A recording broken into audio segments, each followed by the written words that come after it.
సుకుమార్ శిష్యుడిగా ఇండస్ట్రీలో ఎంట్రీ ఇచ్చిన దర్శకుడు బుచ్చిబాబు. బుచ్చిబాబు తన తొలి మూవీ ఉప్పెనతోనే సెన్సేషనల్ హిట్ అందుకునే విషయం తెలిసిందే. బుచ్చిబాబు ఇండస్ట్రీకి వచ్చి రాగానే ఒక మెమరబుల్ హిట్ కొట్టాడు. ఉప్పెన కథ, టేకింగ్, ఎమోషన్, మ్యూజిక్ వీటన్నిటితో బుచ్చిబాబు టాలెంట్ ఏంటన్నది ఆడియన్స్ కి అర్థమైందని చెప్పొచ్చు. ఉప్పెన హిట్ తర్వాత ఈసారి రామ్ చరణ్ తో సినిమా లాక్ చేసుకున్నాడు బుచ్చిబాబు. మైత్రి మూవీ మేకర్స్ బ్యానర్ లో పెద్ది పేరుతో చాలా పెద్ద ప్లానింగ్ తోనే వస్తున్నారు. ఫస్ట్ షాట్ తోనే సినిమా హైప్ ఇచ్చింది. ఇక మెగా ఫ్యాన్స్ కోరుకునే మెగా మాస్ ఎంటర్టైనర్ పెద్ది రాబోతుంది. అయితే ఈ సినిమాకు మ్యూజిక్ డైరెక్షన్ విషయంలో రెహమాన్ ను ఎంపిక చేసి సినీ అభిమానులకు థ్రిల్ ఇచ్చేశాడు. బుచ్చిబాబుకి తొలి హిట్ ఇచ్చింది దేవిశ్రీ ప్రసాద్.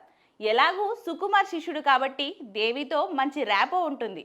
రెండో సినిమాకు కూడా డిఎస్పీని తీసుకోవచ్చు, కానీ అతన్ని కాదని ఆస్కార్ విన్నర్ రెహమాన్ ని ఎంచుకున్నాడు. రెహమాన్ కూడా బుచ్చిబాబు అడిగిన దానికన్నా ఎక్కువగా ఇస్తున్నాడని పెద్ది ఫస్ట్ షాట్ తోనే అర్థమైందంటున్నారు మ్యూజిక్ ప్రియులు. శంకర్ డైరెక్షన్ లో చేసిన గేమ్ చేంజర్ తమన్ మ్యూజిక్ అందించాడు.